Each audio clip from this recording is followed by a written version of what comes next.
$54.5 billion. 36 million visitors. 15% of all jobs. Tourism in Thailand is massive. Nearly doubling the tourist economies of China, Hong Kong, and Japan. How did this ancient Southeast Asian nation become one of the most visited countries on the entire planet? As Josh and I made our way from Malaysia to Thailand, this was one of the main questions that I had on my mind. Okay. We look after each other, yeah? Okay, so it is early on the 2nd of January 2019, and today we're heading off from Penang over to Koh Lipi, which is the southernmost island of Thailand. Yeah. That's right. Yeah, I just shoved this in my pocket. If there was a bin there, I would have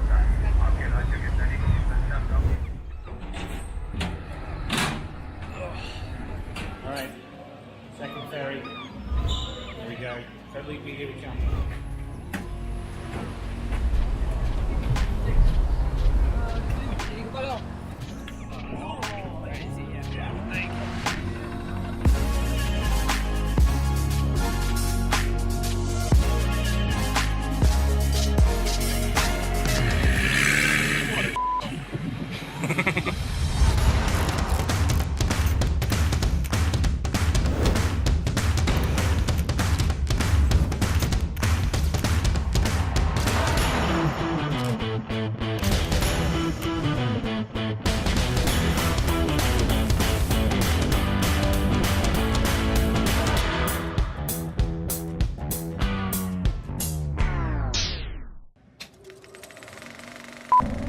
He was looking for something new, a way to change his life. So, close to 30 years ago now, this film came out called The Beach. It was based on an Alex Garland novel and starred a dashingly handsome 16-year-old Leonardo DiCaprio. It was all about the search for an untouched backpacker heaven, and it was filmed in the archipelago that me and Josh now found ourselves in.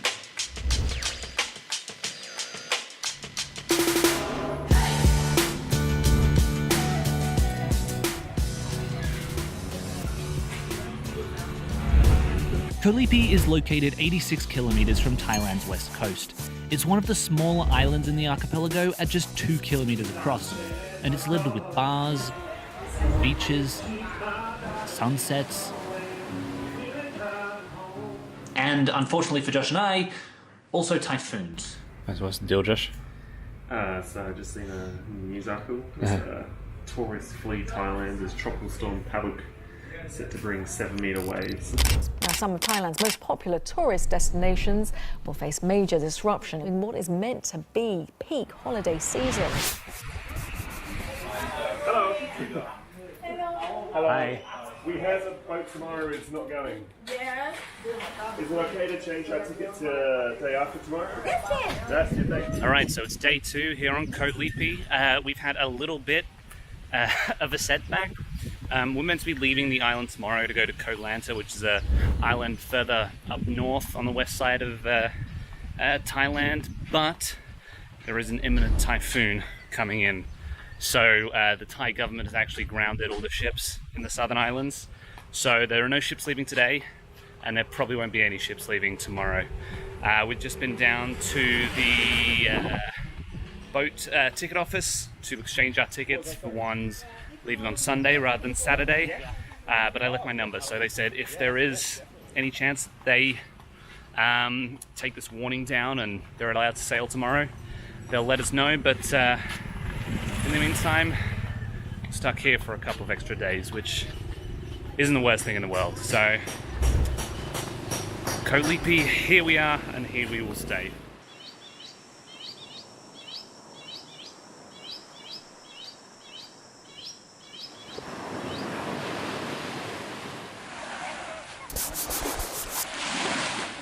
Alright, so it's very early in the morning. Just got to check in for the boat. Today we're on our way to Koh Lanta. It's taken by Seasick Boy. We heard that yesterday, people on their way here, everybody threw up because the seas are still a bit rough.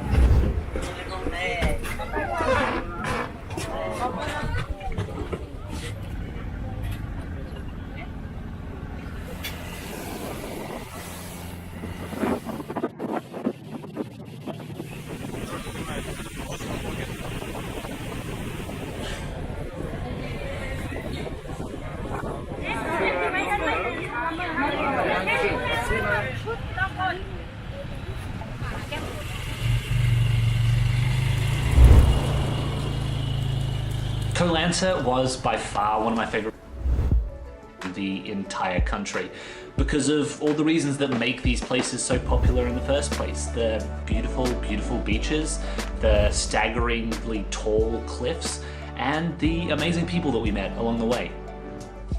We were originally meant to spend 3 days in Koh Lanta, but we fell for the place so hard that we ended up staying here for almost a week, playing volleyball and making a lot of really, really good friends.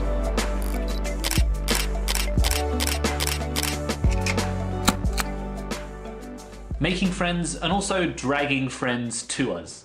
Introducing Mr. New Zealand 2017, Hamish Stewart.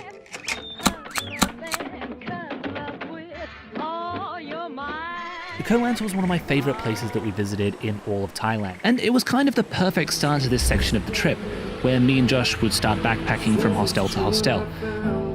Remember, so far, Josh and I's accommodation has consisted of a camper van, and then a cargo ship, and then an Airbnb with our dad. So this was kind of the first initiation into backpacking.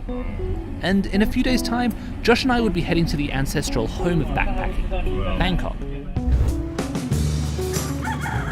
Okay, so we finally made it off Koh Lanta. We're now in Krabi, which means that we've officially made it onto the Thai mainland. Krabi is located 789 kilometers southwest of Bangkok and is one of Thailand's most popular holiday destinations, with more than 6 million visitors arriving here every single year. And it's easy to see why. It's beautiful here. We spent 2 days exploring Krabi and its beautiful surroundings, like Rayleigh Beach and Tiger Cave Temple. And then, after 2 sleeps in Krabi, we were on the road once again. This time, heading straight for Bangkok. So we're on the move again today. We're here at the Adaman bus stop. Here we're taking a bus over to Suratani. At Suratani we're switching over to a train, and hopefully we're getting a train on the sleeper cabin from here to Bangkok. Now we haven't booked our train ticket yet, which may afford us some problems, but fingers crossed they still have room for 3 weary travellers.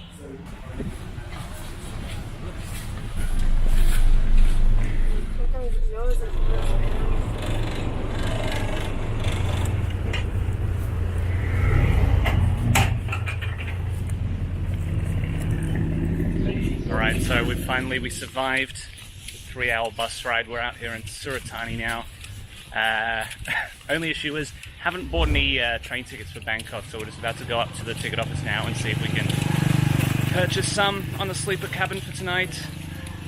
If not, I guess we'll be staying here. I'll keep you updated.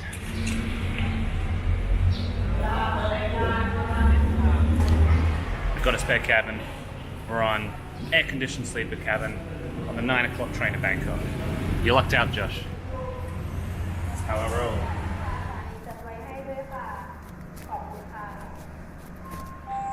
So it's 8:10 now. We're still at the train station. The train should be arriving in around about 10 minutes. Once it arrives, we'll be boarding car number 13. Put my head down on the pillow, and then when I wake up, well, we'll be in Bangkok.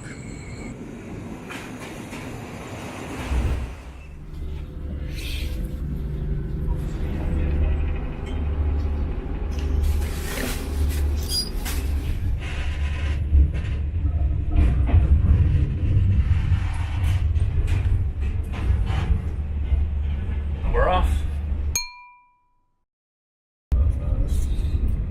Okay. It's early in the morning. Just about to get into Bangkok. Didn't get much sleep last night. There's a light right here that didn't go out the entire night. It's freezing cold. But we're almost there.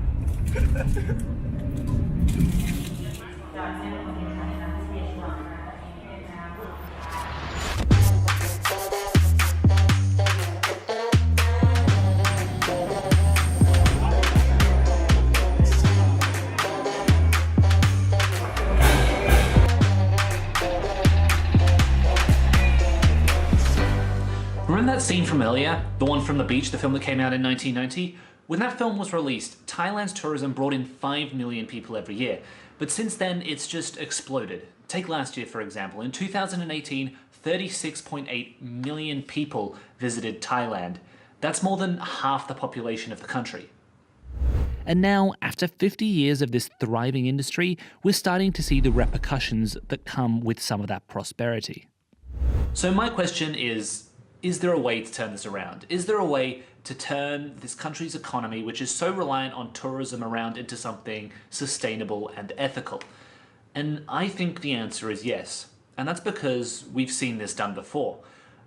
We've seen it done in Thailand, in an industry that was within the tourism industry that has completely changed over the last 10 years to become something a lot more kind.